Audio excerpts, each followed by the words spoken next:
paz seja convosco. Amém. O Senhor é bom. Cada dia o Senhor, sem haver nenhum tipo de obrigação, Ele mostra para a gente que Ele é bom.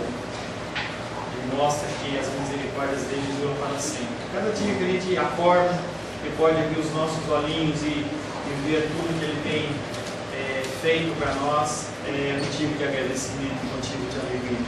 Mas o ano se inicia, mais um ano em que muitas lutas e dificuldades com certeza virão.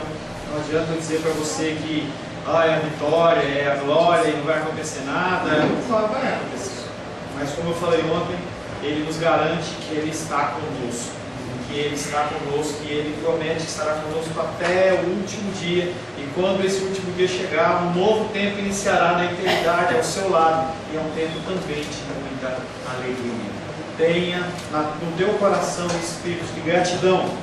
Nós não vamos fazer nenhum tipo de campanha, entendeu? Mas eu quero convidar você a ter a gratidão no seu coração. Não é ano da virada, não é ano de coisa nenhuma, mas é o ano de você ser grato e você demonstrar a sua gratidão a Deus. Que Deus possa receber de você a gratidão dele. Amém? No nosso último encontro estivemos meditando sobre o tema: como discípulos de Jesus nós temos que morrer. A vida abundante tem sido perseguida através de diversas formas. As pessoas vêm e estabelecem padrões de uma vida abundante e elas percorrem e elas perseguem esse modelo de uma maneira desesperada. Pode ser também a manutenção do corpo, corpos esbeltos, torneados, as pessoas na academia. O verão inspira esse tipo de coisa. O cristianismo não condena isso. Não seja uma pessoa religiosa que está assim: eu não posso isso, eu não posso ficar bonito, eu não posso ficar bonita, eu não posso malhar, eu não posso fazer as coisas. Não entra nesse tipo de pensamento, isso é religiosidade. Mas você não pode ter isso como a veia principal, como uma coisa que move a sua vida. Não pode. Você tem que entender que há algo mais importante, algo acima dessas coisas, que é a vida espiritual. Sempre dentro do bom senso somos chamados a morrer para as nossas vontades e nos submetermos à vontade dele. Coloque sempre as suas vontades numa balança e a vontade do Senhor, e sempre opte, sempre decida pela vontade do Senhor. O versículo que ficou do nosso último encontro foi João capítulo 6, verso 58, que diz: este é o pão que desceu do céu. Ele é bem diferente daquele que os vossos pais comeram e contudo morreram. Quem comer este pão viverá eternamente. Uma intensa guerra existe entre a nossa carne e o nosso espírito. Isso é natural de todo ser humano. Não há ser humano que não tenha esse tipo de guerra e luta. Todos nós temos esse tipo de luta e guerra. E nós temos uma responsabilidade no resultado dessa guerra. Se é uma guerra vencida ou se é uma guerra perdida. Nós temos responsabilidade. Como vivemos e em que depositamos as nossas forças ajudam a identificar onde passaremos a eternidade. Não se engane. O que você tem feito com o seu tempo, o que você tem feito com as suas finanças, o que você tem feito no teu relacionamento pessoal, vai mostrar aonde você vai passar a sua eternidade. Se você quer viver hoje para você, só buscando as coisas que te agradam, eu digo para você que você na eternidade você vai passar morto. Morto no sentido de não estar na presença do Senhor, na graça e no amor dele. Mas se você mostrar a morrer hoje para a sua carne, eu te garanto que você terá uma vida eterna ao lado do Salvador.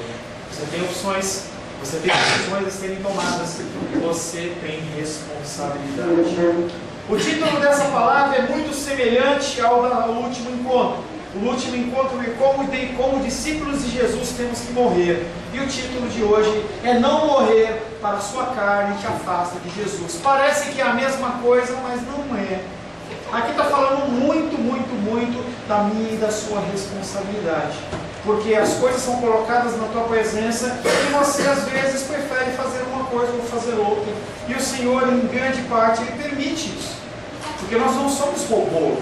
Nós somos seres humanos, com vontade, com desejos.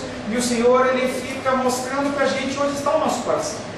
O povo de Israel no deserto, Deus sabia qual era a decisão que eles iriam tomar, o que eles iriam fazer.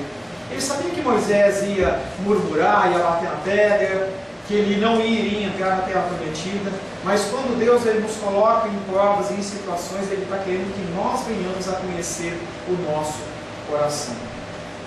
As exigências propostas por Jesus no discurso anterior provocam resistência entre os discípulos, que as consideram excessivas. Jesus ele ministra, nós falamos que ele multiplicou os pães, depois disso ele teve todo um diálogo com os judeus e toda uma multidão ali na sinagoga, e nós finalizamos o último encontro no versículo 59 falando sobre isso, que todo esse discurso pós-multiplicação dos pães se deu numa sinagoga, com os judeus, com os discípulos, com uma série de pessoas. E quando Jesus expõe o que você tem que fazer para herdar o reino dos céus e para você viver na presença dele, as pessoas ficam incomodadas.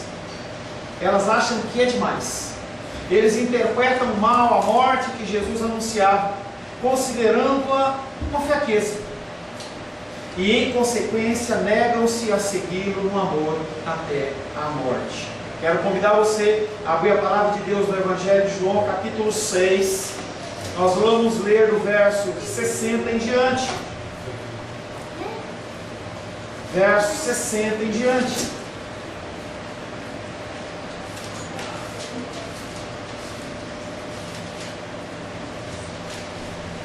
Assim diz a palavra de Deus. Verso 59. Essas coisas disse Jesus quando ensinava na sinagoga de Cafarnaum. Muitos dos seus discípulos, tendo ouvido tais palavras, disseram: duro é esse discurso, quem o pode ouvir? Mas Jesus, sabendo que por si mesmo, que eles murmuravam a respeito das suas palavras, interpelou-os: isto vos escandaliza? Que será, pois, se virdes o Filho do Homem subir para o lugar onde primeiro estava? O Espírito é o que vivifica, e a carne para nada aproveita. As palavras que eu vos tenho dito são Espírito e são vida. Contudo, há descrentes entre vós, pois Jesus sabia desde o princípio quais eram os que não criam e quem o havia de trair. E prosseguiu: por causa disso é que vos tenho dito, ninguém poderá vir a mim se pelo Pai não lhe for concedido. À vista disso, muitos dos seus discípulos o abandonaram e não andavam mais com ele. Então perguntou Jesus aos 12: porventura quereis também vós outros retirar-vos? Respondeu-lhe Simão Pedro: Senhor, para que iremos? Tu tens as palavras de vida eterna, e nós temos crido e conhecido que tu és o Santo de Deus. Palavra do Senhor. Amém? Amém. Senhor, nós lemos a Tua Palavra. A Tua Palavra é viva e eficaz. A Tua Palavra nos instrui e nos dá direção. Nós, Pai querido, entramos na Tua presença com o nosso caráter endurecido, com o nosso espírito duro, e nós queremos ser quebrantados nesta noite, Pai. Nós queremos estar livres, Pai, de todo preconceito. Queremos estar livres de todo desejo do nosso coração e nós queremos nos abrir para a Tua vontade. Confessamos a Ti, Pai, que nós por nós mesmos não conseguimos fazer isso. Nós dependemos do Teu Espírito Santo para nos atrair, para nos ensinar e para nos convencer. Me coloco, Pai, na Tua presença como instrumento imperfeito, pedindo a Ti, Pai querido, que não permitas que eu venha a macular a Tua Palavra, que venha trazer o ensino que provém esse texto que foi lido, Pai. Que o Senhor nos capacite a entender e colocar em prática nas nossas vidas, em nome de Jesus. Amém. Aqueles homens não querem seguir Jesus no amor dele até a morte. As exigências são duras, as exigências são difíceis e elas não mudaram para os dias de hoje. As pessoas, eu estava conversando com a Rosângela hoje, exatamente em relação a isso. Muitas pessoas ouvem a palavra de Deus, mas quando a palavra ela começa a incomodar, ela decide sair, não aguenta. É aquela figura daquele filme lá do Bop, que falava: pede para sair, a pessoa não consegue ouvir. A palavra de Deus começa a incomodá-la de tal maneira que ela não consegue. Dá sede, dá vontade do banheiro, dá vontade de sair, num grau maior, ela não vem mais. Isso é uma coisa que com o meu pequeno tempo de pastorado eu tenho observado, em que as pessoas, quando ouvem a palavra, elas não suportam. Aqueles que não são de Deus não suportam, não querem suportar, não conseguem suportar. Aqueles homens não queriam, acharam que era muito que Jesus estava pedindo a eles. Jesus lhe explica que a sua morte é uma condição para a vida e que a sua realidade humana contém a força do Espírito. Nós temos que morrer. Eu lembro que lá em São Paulo, o meu pastor Jonas, uma vez ele pregou sobre a morte. E ele falava, morra, morra. E ele tinha uma vozona. Ele falava, morra, morra. Muitas pessoas ficaram chocadas, porque ele estava falando sobre morte. E na verdade, a morte faz parte do cristianismo. Sem a morte, não há cristianismo. Sem a morte, Jesus Cristo seria em vão a vida dele. Sem a morte, nós não podemos passar para um novo plano, um plano de vida, um plano junto com o Senhor. E eles não querem, porque eles querem continuar com as suas vidas. Apesar da sua explicação, a maior parte os abandona. Nós lemos nesse texto corrido, nós vamos meditar mais para frente. A maioria daquele grupo deixa de seguir Jesus. Não quer mais. Não é mais o que eu quero, não é mais o que eu desejo, não é mais o que alegra o meu coração. Os 12, porém, diante da pergunta de Jesus, reconhecem-no como Messias, aceitando as suas exigências, ainda que dentro do grupo esconda-se um inimigo, Judas, que o iria trair. Daquele grupo, 12 vão continuar, e um ainda vai trair. Aquele grupo que era enorme, era um grupo enorme, ele decide que não é, que é muito pesado e não querem seguir. O novo discurso que nós vamos trabalhar nesses domingos divide-se em duas partes. Primeiro, descreve o protesto do numeroso grupo de discípulos. Havia muitos discípulos. Todos aqueles que comeram o pão se declararam discípulos de Jesus. Termina esse discurso com o afastamento de muitos deles. E o segundo, Jesus coloca a mesma questão para os 12, na qual, através do apóstolo João, do apóstolo Pedro, eles dizem que vão continuar. O primeiro versículo que nós vamos meditar está em João capítulo 6, verso 60. Tudo que nós falamos até agora é só um pano de fundo, fazendo uma ligação ao que nós já falamos com o texto que vai iniciar agora.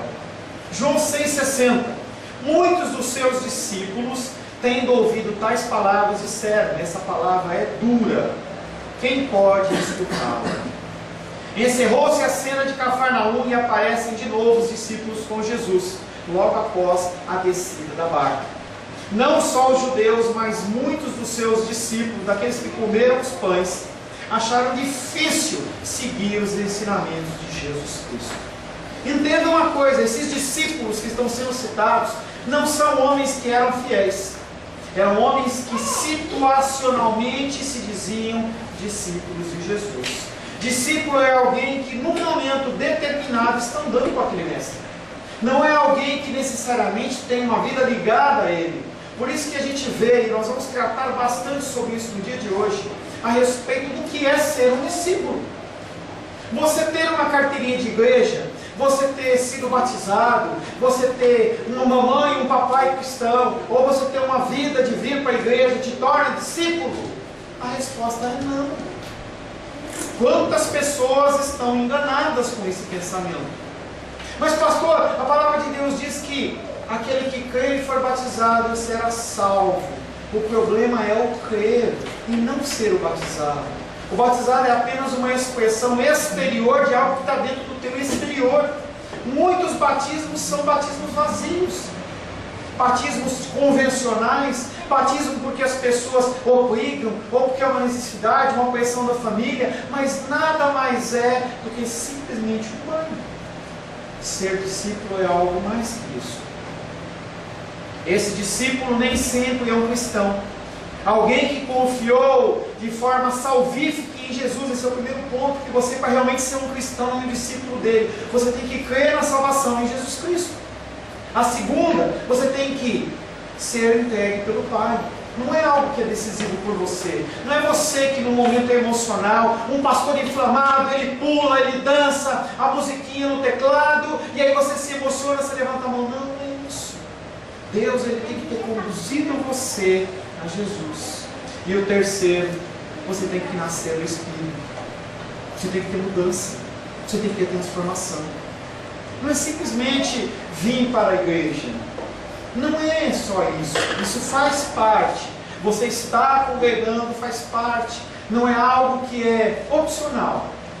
Pessoas decidem fazer os cultos nas suas casas. Isso não é opcional. Faz com que você se afaste de Deus. Você se afaste, você se apegue à sua carne, à sua vontade, à sua preguiça. Por isso que o título da palavra é não morrer para a sua carne, te afasta de Jesus. Quando você se afasta da igreja, você se afasta de Jesus. Porque você vai esquecendo, você vai cansando, cada vez menos tempo você dá para Ele. Você precisa entregar sua vida de uma forma de confiança ao Senhor. Você tem que ter sido entregue pelo Pai, e você tem que ter um nascimento novo, você tem que ter uma transformação. Jesus deixa claro no devido tempo que só aqueles que permanecerem na sua palavra são verdadeiramente seus discípulos. Um quarto motivo, uma quarta característica: a palavra dele permanece em você. Você não é uma pessoa que vive na igreja no domingo e na segunda você vive a sua vida como você quer. Os princípios que são ensinados aqui, os princípios que são adquiridos quando você lê, quando você medita e quando você ora, eles têm que ser aplicados na sua vida. João 8,31 diz: Disse, pois, Jesus aos judeus que haviam crido nele: se vós permanecerdes na minha palavra, sois verdadeiramente meus discípulos. E aí eu vou fazer uma coisa que eu falo com todo mundo, faço com as pessoas que eu discipulo. A segunda parte do versículo nós vamos ler de uma maneira negativa, tá? Vamos junto comigo? Se nós não permanecermos na sua palavra, nós não somos verdadeiramente seus discípulos. É muito sério isso. As pessoas elas acham que Deus ele é amor e tudo pode, você pode fazer o que você quiser, e é uma grande farra. Não é. Nós temos que permanecer na palavra do Senhor, em coisas grandes e em coisas pequenas. Esse final de ano eu fui pego numa coisa. O meu filho estava contando para mim que ele emprestou, viajou com os amigos, e ele emprestou uma caixinha daquelas Bluetooth que você joga o áudio lá, né? E aí ele emprestou para um rapaz, amigo dele, e roubaram tanto o celular como a caixinha. E eu olhei para ele e falei assim: você não cobrou ele? E ele falou: não, ele já perdeu demais. E aí eu, pensando nisso, eu comecei a meditar, falei: caramba, a palavra de Deus diz para mim que aquele que empresta é como se tivesse dado. E ele agiu muito mais de uma forma cristã do que eu. São coisas pequenas, mas que nós temos que identificar nas nossas vidas. Os discípulos aqui não permaneceram em sua palavra. Eles acham que a sua palavra é dura e se perguntam: quem pode escutá-la? Não é nem quem pode vivê-la, é quem pode escutá-la. Essa palavra é difícil demais. Entenda que o adjetivo dura não quer dizer alguma coisa que é difícil de entender. Não é que eles não estavam conseguindo entender. Lembra que Jesus Cristo ele falava em parábolas. Eles estavam entendendo. O significado de dura aqui é de dureza de coração. Eu sei que está errado, mas eu quero fazer assim. Eu sei que eu não devo proceder dessa maneira, mas mesmo assim eu vou proceder. É essa dureza que eles estavam falando. Como? Quem poderá escutá-la? Que dura? Não, eu não consigo, eu não quero. Eu sei que eu não devo fazer isso, mas eu vou fazer. Quantas vezes nós endurecemos o nosso coração? Nós sabemos que nós não devemos proceder de uma maneira e mesmo assim nós procedemos. Esses discípulos não permanecerão discípulos por muito tempo, porque acham a palavra de Jesus intolerável. Parece algo muito pesado, mas é isso que muitas vezes nós e outras pessoas achamos da palavra. Isso eu quero fazer, isso eu não quero fazer. Interessante, ontem a gente estava na nossa ceia, e aí eu fiquei observando a Débora comer, uma coisa que eu faço também. E aí ela estava lá pegando a passinha assim: separa a passinha, eu não paro a passinha, isso eu faço também. Tá? Por isso que eu estou falando, separando. Entendeu? Até outro dia eu postei no Face: não coloque passa, né? Brincando no Facebook. Mas em relação ao arroz, você pode até fazer isso, mas em relação à palavra, você não pode escolher o que você quer seguir e o que você não quer seguir. Todos eles são mandamentos e ensinamentos, e Jesus fala: se você é discípulo, você tem que permanecer na palavra. Diferente do que eles expressaram, o discurso ele não foi duro. O problema é que a aspereza estava em seus corações e não no discurso. Pois todos quantos se submetem com genuína humildade à doutrina de Cristo, não achará nela nada que seja áspero ou desagradável. Quando você entende que os ensinamentos... Pode dar uma postagem na porta, por favor? Ou está empolgado? Deve ser um mingão. Quando você entende a palavra de Deus como uma palavra verdadeira, quando você entende a palavra de Deus como algo que vem para o seu bem, você não é contra ela. As pessoas que se levantam contra a palavra são pessoas que não entenderam ainda o intuito de Cristo através da sua palavra. O intuito soberano de guarda, de proteção, de demonstração de amor. Nós, como filhos, muitas vezes, quando os nossos pais nos proíbem de fazer algo ou não nos concedem algo, a gente não gosta.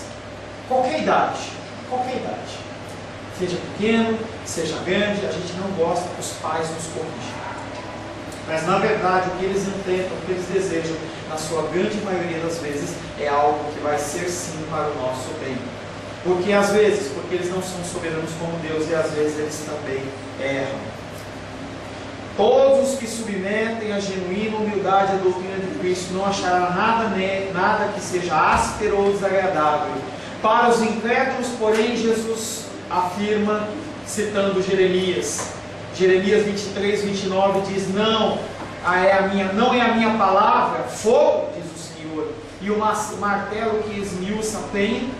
Jesus Cristo ele vem falando que a palavra dele é fogo, porque consome o que não é dele, como diz que também é um martelo que esmigalha, que ele esmiuça e deixa patente e aparentizar o que é realmente que deve ser visto.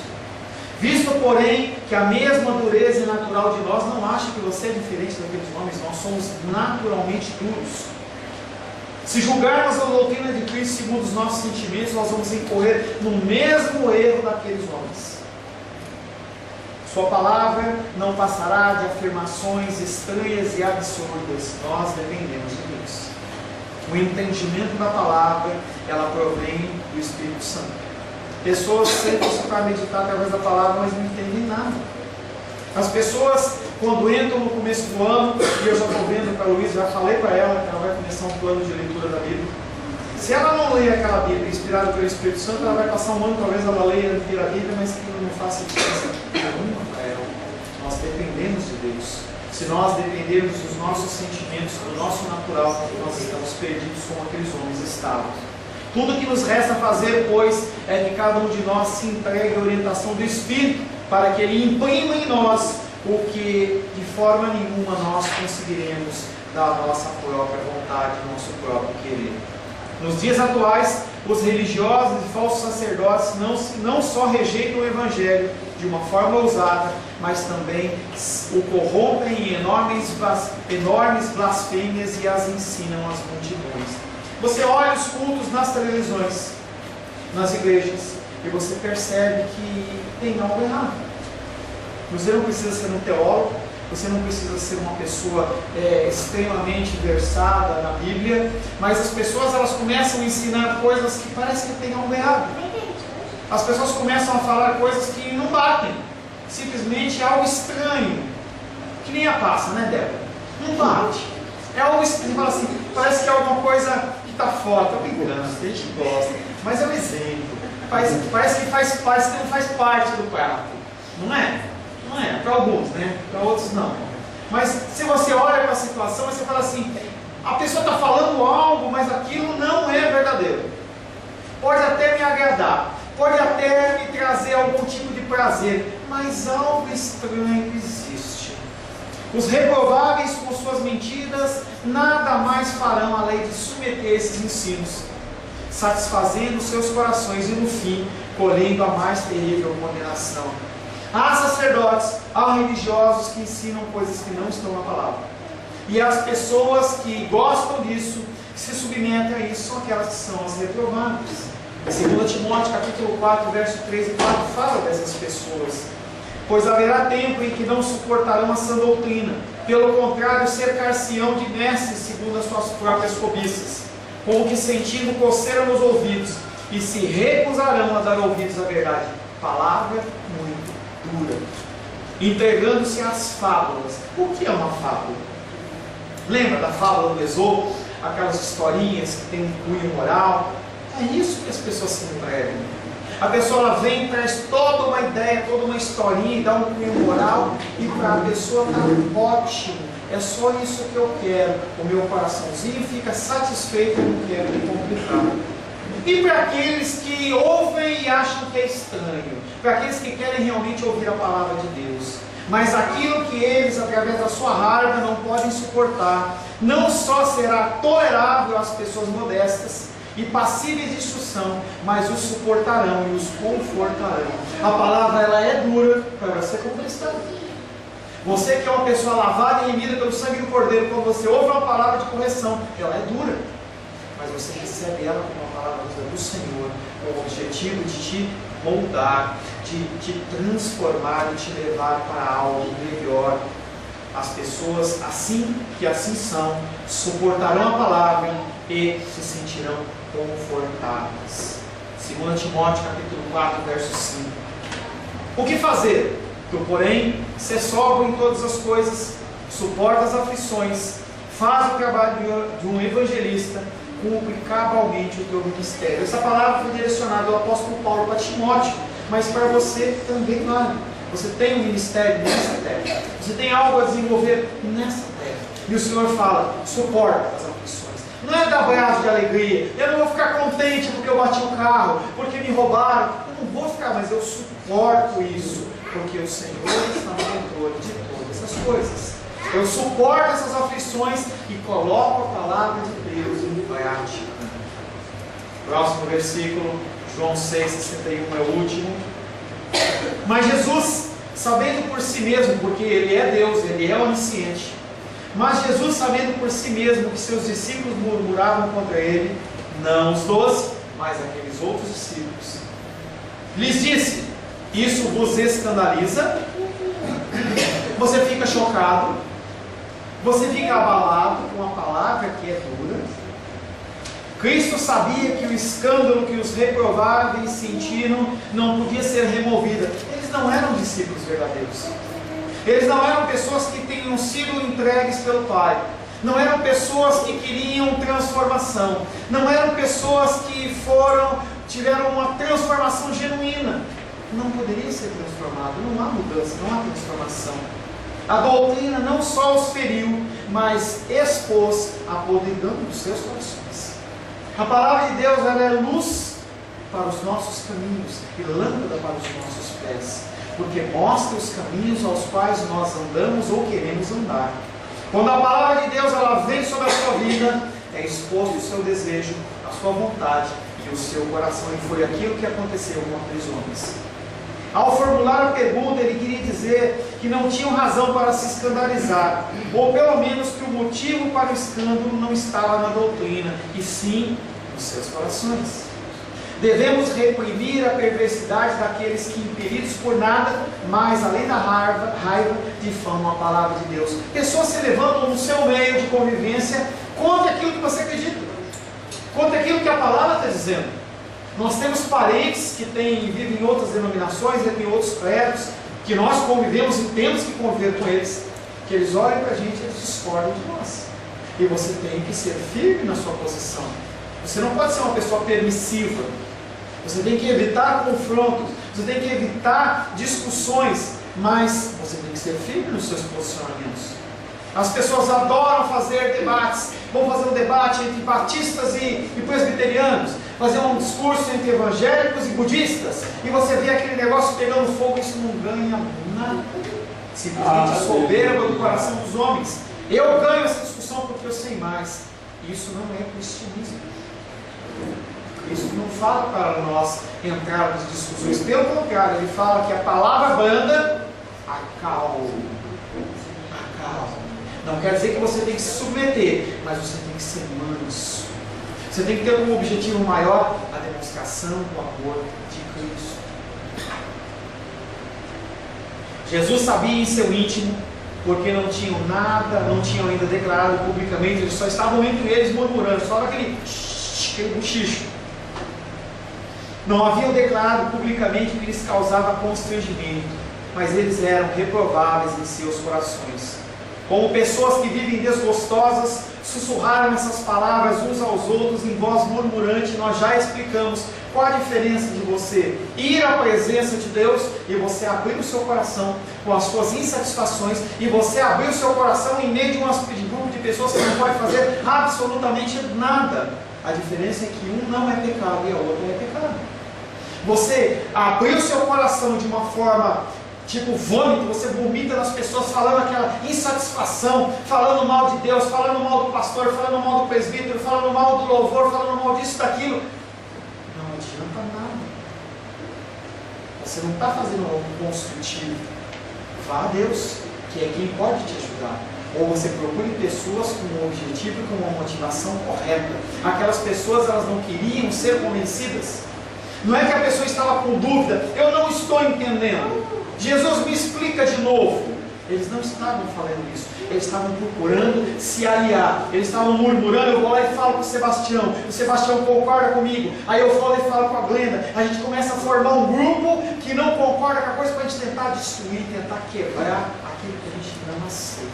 Jesus Cristo viu aqui os corações deles. Pois se eles tivessem falado a Cristo, teriam havido base mais sólida para a esperança, porque se teria aberto uma via de instrução para eles. Agora, porém, quando se entregaram a murmúrios secretos, eles fecharam para si o caminho da instrução. Cada vez que você murmura, cada vez que você angaria pessoas que são contra uma verdade, o teu coração vai ficando cada vez mais negro, cada vez mais endurecido, e cada vez é mais difícil de você se consertar. A palavra de Deus diz que, em especial um casal, mas em qualquer conceito de irmãos, não deixa que a ira se ponha. Não vá dormir bravo com ninguém. Não vai dormir, não espera um outro dia para resolver uma situação, a menos que seja difícil. Mas, se possível, resolve. Porque uma noite você fica como uma vaca mascando. Já viu vaca? Vaca? Ela masca aquela grama, ela masca, e aquele negócio vai tomando um tamanho, vai tomando um vulto no teu coração, e fica mais difícil de você resolver uma situação. Aqueles homens se entregaram aos seus murmúrios secretos e fecharam seus corações em relação à instrução. Eles secretamente murmuravam dentro de si, sem coragem de expressar o que realmente os aborrecia, e por isso Jesus antecipa suas queixas. Querido, se você tiver algo contra uma pessoa, vá com ela e fale. Não deixe o tempo passar. Se você tem algo que eu fiz que te magoou, pastor, eu quero falar com você, eu estou triste com você em relação a isso. Não é tudo que eu percebo, eu não sou Deus. Algumas coisas eu percebo, outras eu não percebo. Cônjuges, não permita que o tempo vá se acumulando com sujeiras. Amigos, familiares, não permitam que a coisa continue. Chega na pessoa e fala. Abra a via do diálogo, Aqueles homens não queriam isso, e Jesus Cristo então antecipa a queixa deles e pergunta para eles: isso vos escandaliza? Mas qual que é o motivo dessa sensibilidade toda daqueles homens? Fazendo um resumo de todo esse capítulo 6. Primeiro, eles estavam mais interessados em comida, no atual, no dia. Eles queriam um Messias político. Eles queriam que os milagres tivessem a função manipuladora. Olha, eu dou para você pão e você me adora. É o que tem acontecido muito nas igrejas nos dias de hoje. Imediatismo. Segundo, eles não estavam preparados para abandonar a sua própria autoridade. É muito legal você ficar numa posição de conforto. Eu conheço, eu vivo o evangelho do jeito que eu acredito e nada vai mudar. Entenda que o cristianismo, ele é dinâmico. Você não pode ser levado a ventos de doutrina. Não. Tiago fala sobre isso. Você tem que ficar esperto com as coisas que são faladas. Você tem que olhar na palavra, você tem que estudar. Quando algum conceito que te é apresentado é diferente daquele que você acredita, vá procurar a verdade. Não é porque você gosta, não é porque você confia, não é porque eu chamo você de querido e querido que eu estou falando alguma verdade. Se algo que eu falo é diferente daquilo que você acredita, vá orar, vá buscar a verdade. Aqueles homens estavam numa posição de conforto e falavam assim: não quero mudar, eu estou tranquilo, eu estou muito bem. Terceiro, eles se ofenderam com Jesus Cristo dizendo que era maior que Moisés. Preconceitos errados, que tem muito a ver com imediatismo, posição de conforto do interior. A pessoa ela tem que entender que conceitos são elaborados durante a sua vida, seja secular, seja cristã. E esses conceitos, muitas vezes, eles estão errados. E podem ter sido ensinados errado pelo seu papai, pela sua mamãe, ou por um pastor querido, ou por uma pessoa amável. Mas esses preconceitos, eles estão aí para ser moldados pela palavra, e não ser mantidos pelo seu coração. E a quarta, eles acharam ofensiva a comparação que Jesus Cristo fez entre a sua carne e o pão, falando: coma da minha carne, coma e beba do meu sangue, que é o que nós vamos fazer esta noite, Santa Ceia do Senhor. Isso vos escandaliza? Aqui parece que Cristo agrava ainda mais o escândalo em vez de removê-lo, mas na verdade ele só está expondo aquilo que está no coração deles. Aqueles homens, eles são homens repreensíveis. Jesus Cristo não vai gastar mais discurso com aqueles homens, eles são repreensíveis.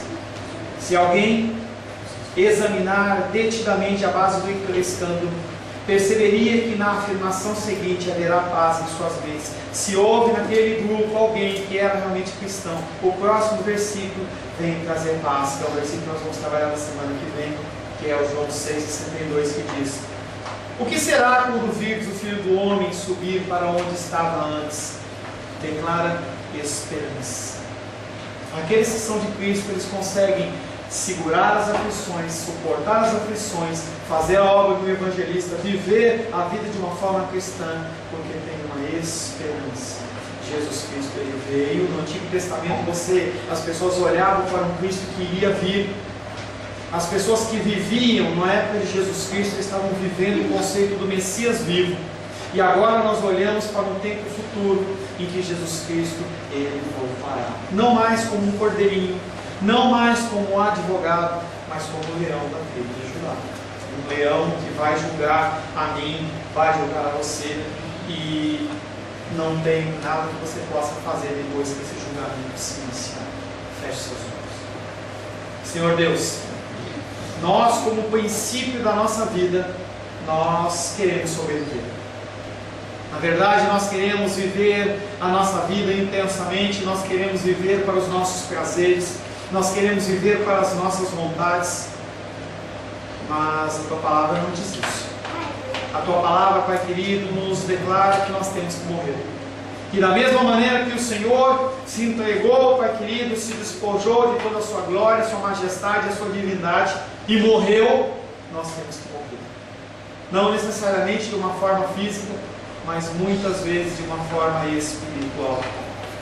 Pai, se o Teu Espírito não nos convencer das coisas que nós fazemos erradas, nós continuaremos trilhando os caminhos do engano, Pai.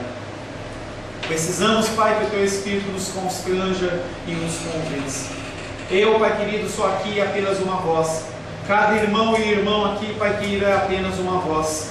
E nós precisamos do Teu Espírito Santo. O Espírito que foi prometido aos discípulos, que receberam em Jerusalém. Hoje, Pai, nós somos livres de lugares. Nós não precisamos ir para um lugar específico para receber o poder ou receber o Teu Espírito Santo. A partir do momento em que o Senhor nos sela, a partir do momento em que nós o recebemos, a partir do momento em que nós nos batizamos, o Espírito Santo do Senhor vem habitar no nosso coração e nós podemos sim dizer não ao pecado. Nos ensina, nos capacita e nos orienta. Nós te pedimos em nome de Jesus. Amém. Glória a Deus.